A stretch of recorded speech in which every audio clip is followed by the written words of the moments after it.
नमस्कार दोस्तों, आपके अपने चैनल हमारे संस्कार में आपका बहुत बहुत स्वागत है। आज हम आपके लिए लेकर आए हैं बैसाख महात्म्य कथा अध्याय 4। लेकिन उससे पहले अगर आप चैनल पर नए हैं और अभी तक चैनल को सब्सक्राइब नहीं किया है तो प्लीज़ सभी चैनल को सब्सक्राइब करें, वीडियो को लाइक करें, ज़्यादा से ज़्यादा शेयर करें, बेल आइकन को भी दबाना ना भूलें ताकि हमारी आगे आने वाली हर वीडियो की जानकारी आपको नोटिफिकेशन के जरिए मिल जाया करे।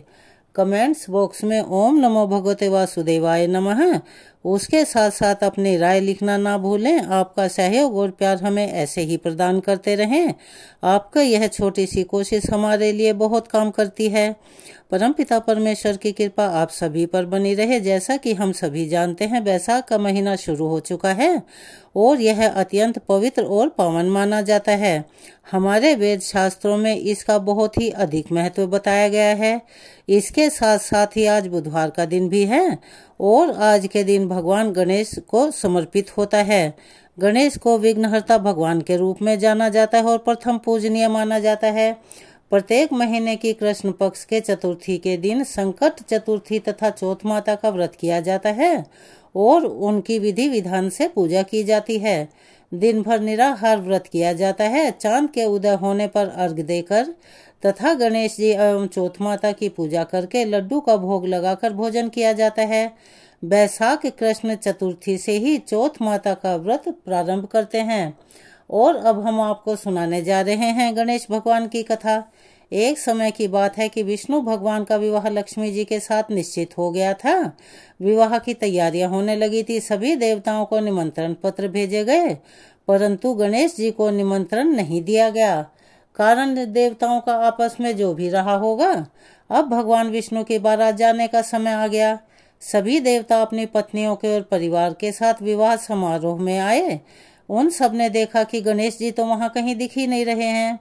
तब वे आपस में बात करने लगे कि क्या गणेश जी को न्योता नहीं भेजा गया या स्वयं गणेश जी ही नहीं आए।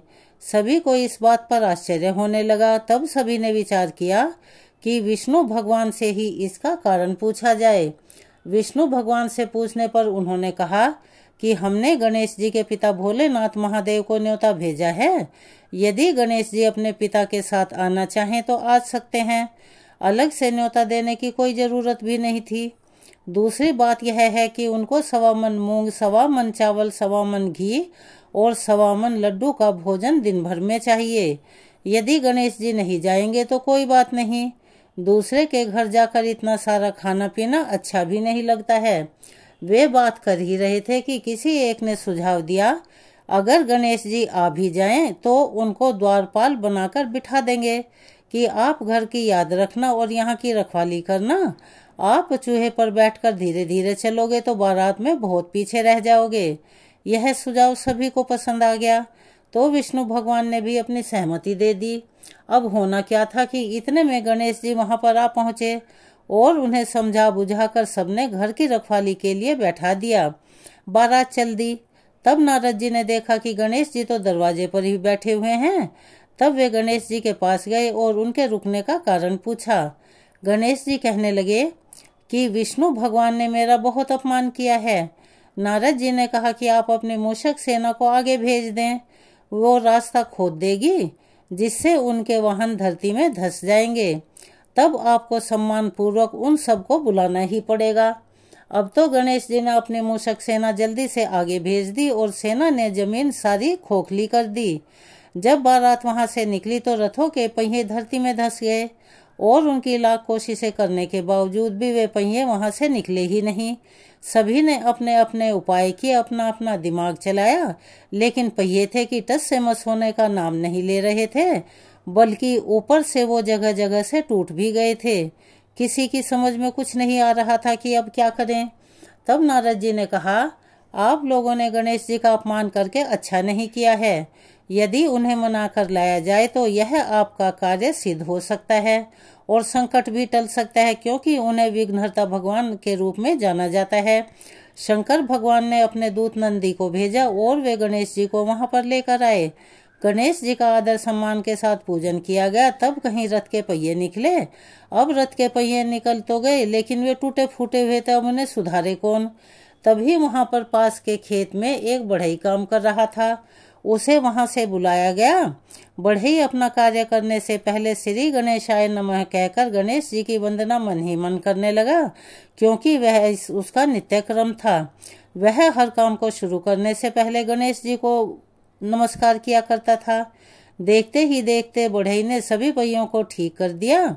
तब बढ़ई कहने लगा कि देवताओं, आपने सर्वप्रथम गणेश जी को नहीं मनाया होगा और ना उनका पूजा किया होगा, इसीलिए तो आपके साथ यह संकट आया है। हम तो मूर्ख अज्ञानी हैं, फिर भी पहले गणेश जी को पूजते हैं, उनका ध्यान करते हैं, और आप सब लोग तो ज्ञानी हैं और देवतागण हैं, फिर भी आप गणेश जी को भला कैसे भूल गए।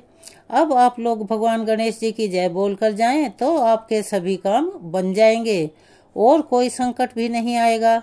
ऐसा कहते हुए बारात वहां से चल दी और विष्णु भगवान का लक्ष्मी जी के साथ विवाह संपन्न हुआ और सभी सकुशल वापस घर लौट आए। हे गणेश जी महाराज, आपने विष्णु को जैसो काज सारियो ऐसो कारज सबको सिद्ध कर जो। चलिए एक बार प्यार से बोलिए गणपति महाराज की जय। आइए अब हम आपको सुनाते हैं चौथ माता की एक पौराणिक कथा। प्राचीन समय की बात है, एक छोटा सा गांव था। उस गांव में एक सेठ सेठानी, उसका बेटा और उसकी बहू रहते थे। वह बर्तन मांजकर पानी डालने के लिए नीचे जाती तो पास पड़ोस की औरतें उससे पूछा करती कि आज खाने में क्या खाया, तो वह हमेशा कहा करती बासी कूसी तरबासी। एक दिन जब वह बर्तन मांजकर पानी फेंकने गई तो रोजाना की तरह औरतों ने पूछा कि आज क्या खाया, तो फिर उसने वही जवाब दिया बासी कूसी तरबासी। उस दिन सेठ के बेटे ने नीचे उतरते हुए उसकी यह बात सुन ली और मन ही मन सोचने लगा कि अभी तो यह ताजा भोजन करके आई है, फिर भी इसने दूसरों को बासी कूसी तरबासी क्यों बताया। दूसरे दिन उसने माँ से कहकर खीर खांड का भोजन बनवाया।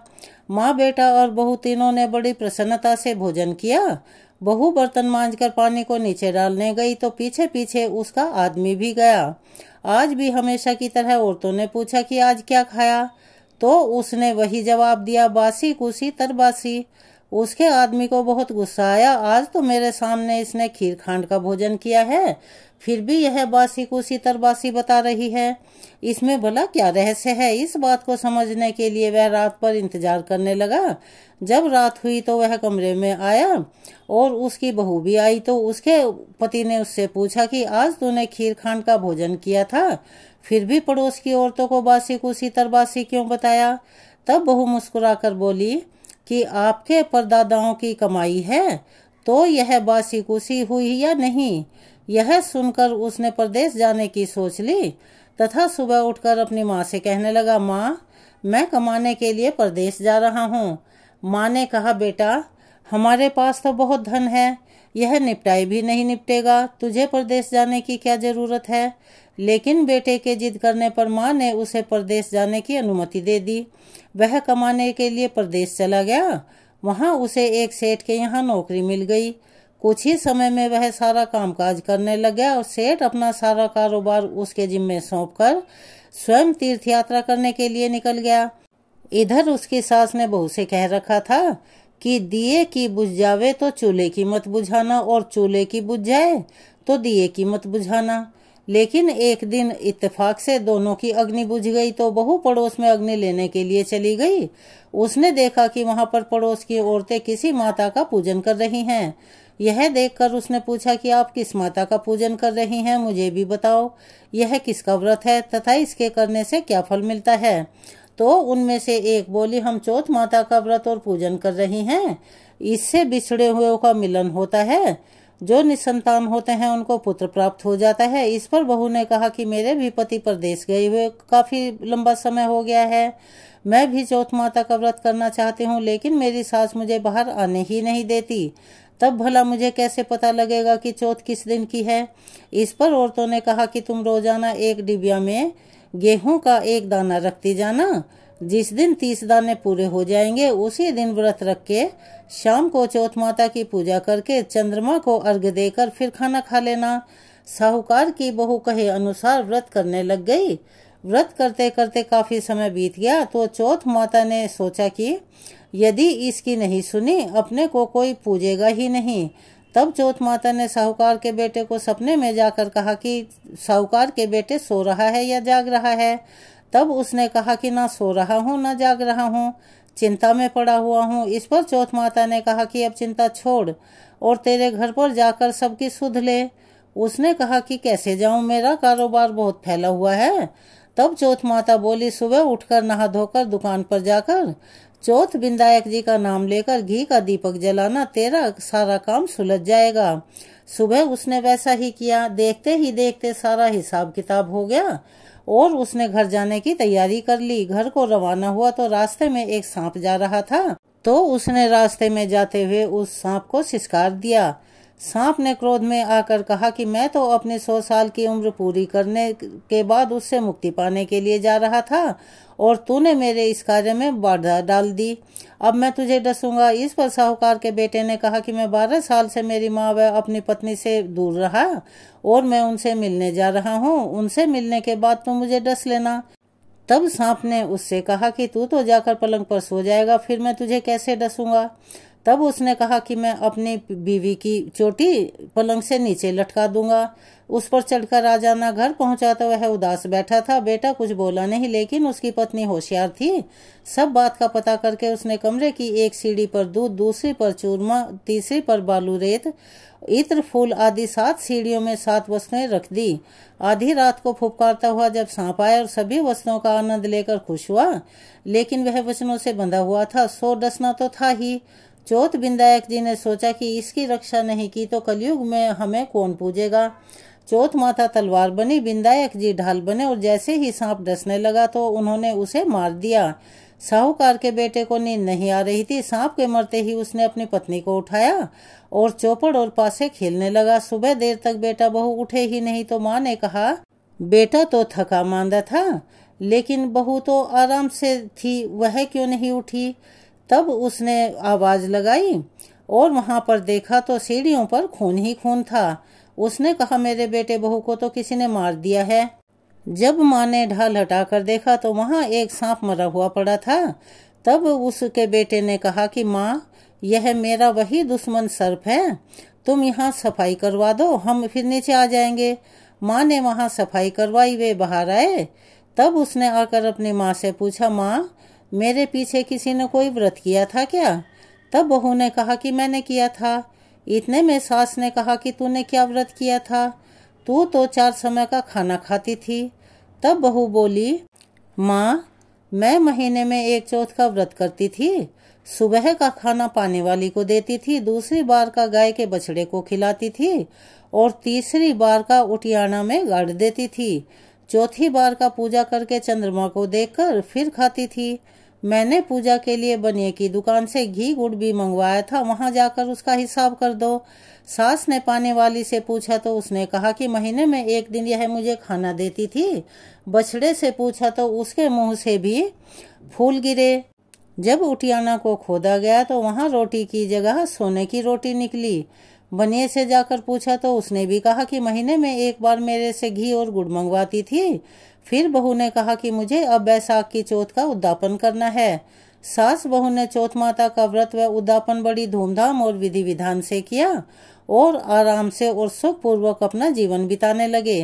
हे चौथ माता, जैसी आप उस पर प्रसन्न हुई वैसी सब पर प्रसन्न होना। इस कहानी को सुनने वाले, कहने वाले और हुंकारा भरने वाले सभी पर अपनी कृपा हमेशा बनाए रखना और उनकी सभी मनोकामनाएं पूरी करना और उनके सुहाग को अखंड बना देना।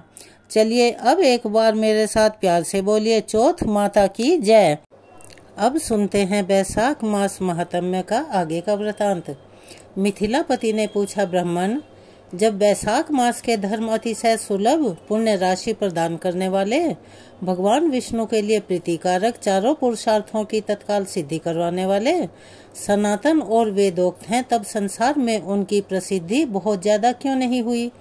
श्रुतदेव जी ने कहा, राजन, इस पृथ्वी पर लोक की कामना रखने वाले ही मनुष्य अधिक हैं। उनमें से कुछ राजसी और कुछ तामसी हैं। वे लोग इस संसार के भोगों तथा पुत्र पौत्रादि संपदाओं की ही ज्यादा इच्छा रखते हैं। कहीं किसी प्रकार कभी कोई कठिनाई से मनुष्य एक आध ऐसा मिलता है जो स्वर्गलोक में जाने के लिए प्रयत्न करता है। और इसीलिए वह यज्ञ आदि पुण्य कर्मों का अनुष्ठान बड़े प्रयत्न से करता है, परंतु मोक्ष की उपासना प्रायः कोई नहीं करता। तुच्छ आशाएं लेकर बहुत से कर्मों का आयोजन करने वाले लोग प्रायः काम्य कर्मों के ही उपासक हैं। यही कारण है कि संसार में राजसी और तामसी धर्म अधिक विख्यात हो गए हैं, परंतु सात्विक धर्मों की प्रसिद्धि नहीं हुई। ये सात्विक धर्म भगवान विष्णु को प्रसन्न करने वाले हैं, निष्काम भाव से किए जाते हैं और इस लोक और परलोक में सुख प्रदान करते हैं। देव माया से मोहित होने के कारण मूढ़ मनुष्य इन धर्मों को जानते ही नहीं हैं। प्राचीन समय की बात है, काशीपुरी में कीर्तिमान नाम से एक विख्यात चक्रवर्ती राजा थे। वे इक्ष्वाकु वंश के भूषण तथा महाराज नृग के पुत्र थे। संसार में उनका बड़ा यश था। वे अपनी इंद्रियों पर और क्रोध पर विजय पा चुके थे। ब्राह्मणों के प्रति उनके मन में बड़ी श्रद्धा भक्ति थी। राजाओं में उनका स्थान बहुत उच्च था।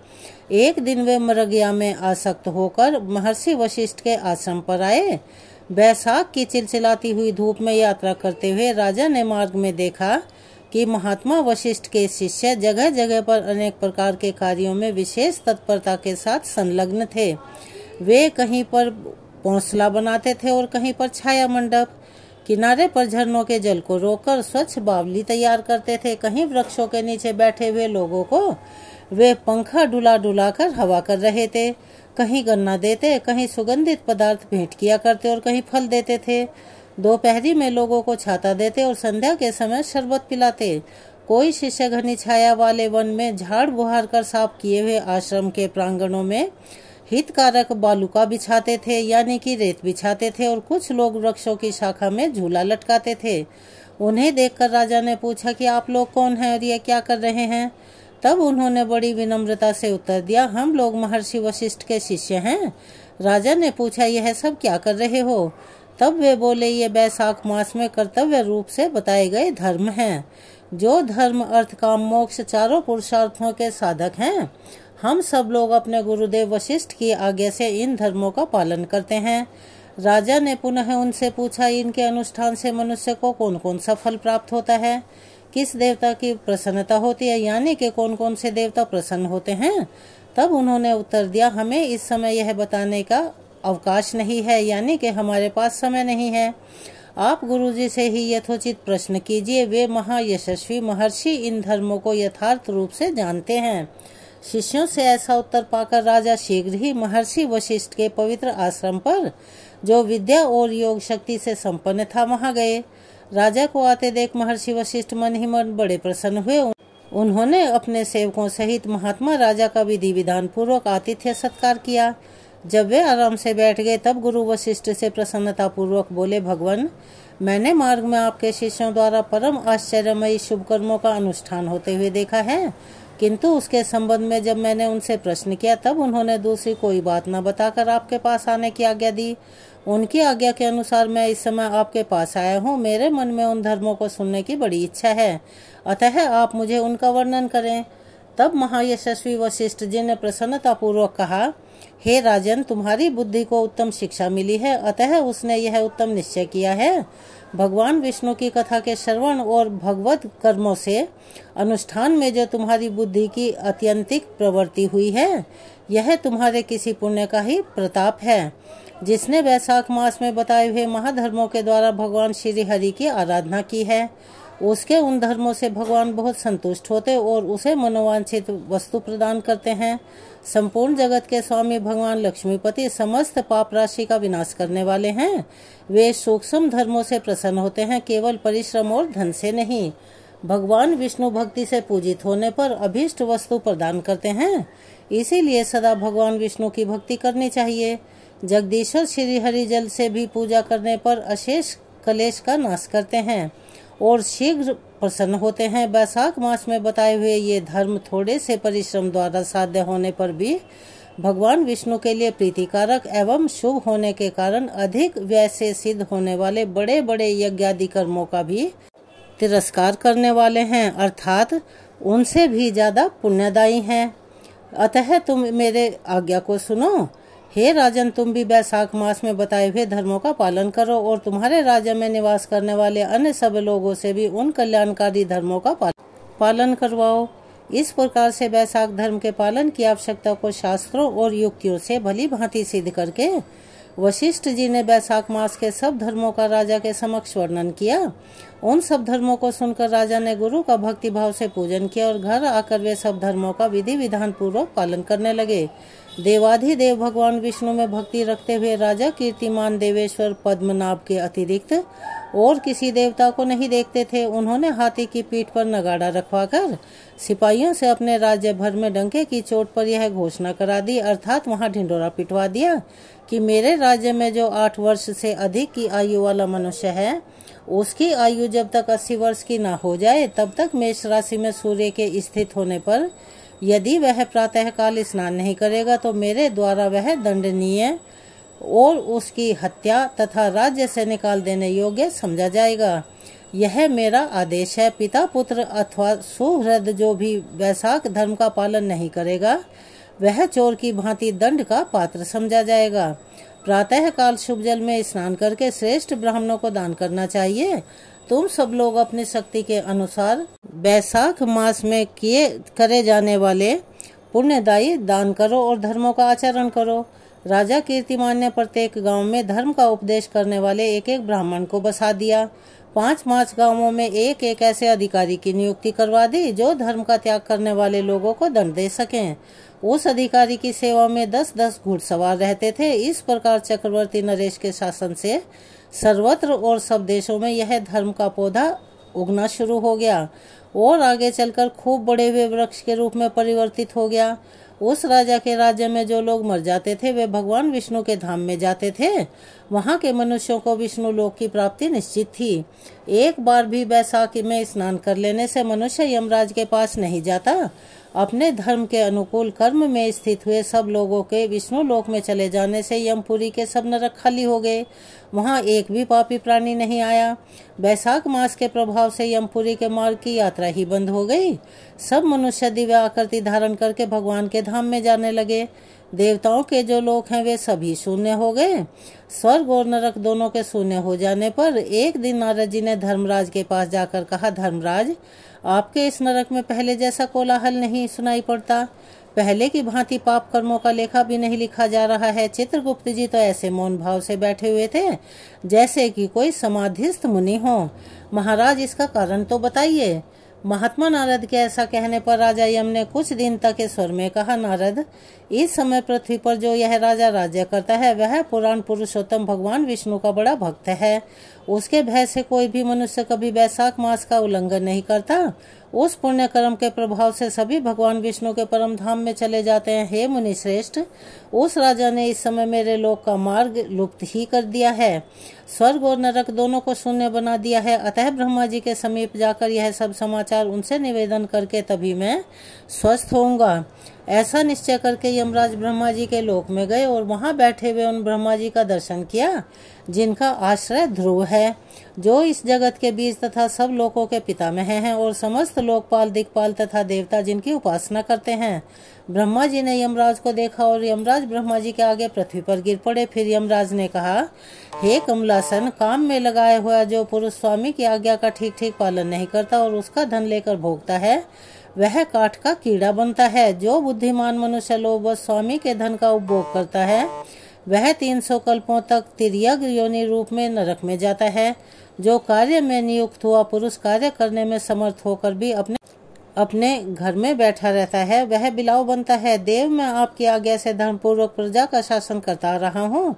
मैं अब तक मुनि और धर्म शास्त्रों के कथनानुसार पुण्यात्मा को पुण्य के फल से और पापात्मा को पाप के फल से संयुक्त किया करता था, परंतु अब आपकी आज्ञा का पालन करने में असमर्थ हो गया हूँ। कीर्तिमान के राज्य में सब लोग वैशाख मास के पुण्य कर्मों का अनुष्ठान करके पितरों और पितामहों के साथ वैकुंठ धाम में चले जाते हैं। उनके मरे हुए पितर और मातामह आदि भी विष्णु लोक में चले जाते हैं।